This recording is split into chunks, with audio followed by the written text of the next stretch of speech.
It's particularly worrying for the people given the fact that a country like Japan, who has been through Fukushima, wants to build nuclear power plants in Turkey.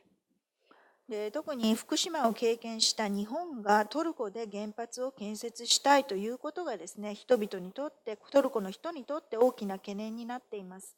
It's simply considered unethical and immoral. 非倫理的であり、非道徳的であると。Especially given the fact that Turkey is also an earthquake-prone country. また、トルコも地震によく見舞われる国でもあります。It's not just environmental movement, but local movements are also against nuclear. In Turkey, over 60% of the population is against nuclear, but when we come to the local oppositions, it goes over 80%. で、そのトルコでは環境運動派だけでなくて、この地元の人たちも、原発に反対しています。国民の 60% は反原発ですけれども、この地元の人たちを見ると 80% が反原発です。It's also several associations like Doctors Association as well as the Lawyers Association. Where you see the photo at the bottom is against nuclear. からいろいろな業界、医師の業界ですとか、あるいは弁護士の業界ですね。こういったところが反原発の運動をやっています。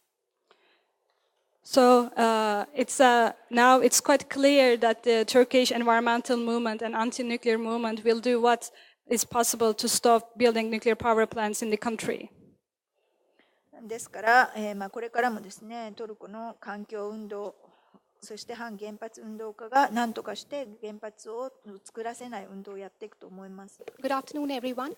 I would like to first thank Greenpeace Japan for arranging this, because more often than not, we get our heads of states to talk to each other and we get to listen what is their vision on energy. But as citizens of two democracies who have a right to choose what kind of energy we want, we don't get to interact and talk to each other. So I would begin with thanking Greenpeace Japan for arranging this kind of interaction between citizens.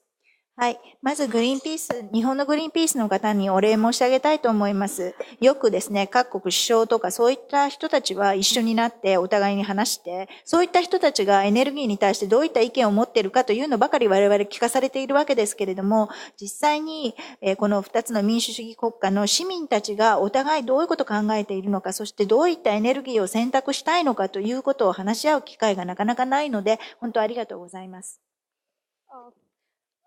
My presentation is on disasters and liability and what perspectives I can bring from India.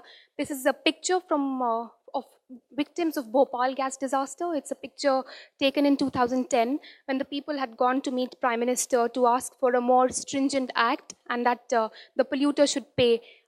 And I think that's the most apt picture for this particular presentation to share.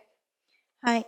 で、今日はですね、インドの原子力プログラムや賠償の制度についてお話しするんですけれども、まずこちらの写真をお見せしたいと思います。これはボパールの事故の被害者たちで2010年に首相に会いに行った時の写真です。より厳格な法律を求めており、そしてその汚染者が支払うべきだということを訴えた。この写真が今日本当に我々に関係ある写真だと思っています。In my presentation today, I will touch five topics. One is on Indian nuclear program and what are the various issues with the safety, how Indian perspective on hazardous technologies like nuclear was shaped by Bhopal, and how it also informed our experience on Liability Act. Then I would touch on the political opposition, which is in India, and how it shapes political pressure as well. The Indian case on liability and why a stringent liability is important and a must for countries which want to go for nuclear power. はい。で、今日の私の発表ですけれども、インドの原子力プログラムの安全性に関する問題点、そしてボパールの大惨事がインドでのこういった事故に、原子力を含めた事故に対する考え方を形作った、また賠償責任に対する見方を変えた、そして政治上の圧力を生み出している市民の運動について、そしてインドの事例、そしてから厳格なメーカー損害賠償責任の必要性についてお話しします。デモは起きています。Regarding the workers, in Turkey there are no nuclear power plants, so there are not really any workers. で、トルコではまだ原発がないので、原発で働いている、その作業者はいません。Apart from one guard in Akkuyu, because the area after the license has been set for a nuclear power plant, so it was walled off, and there has been one guard working there for almost 40 years now. でただですね、警備員はいるんです。アックユの方では建設許可が下りていましたので、その一帯がですね、囲まれていて、そこを守る警備員がいて、40年も働いてるんです。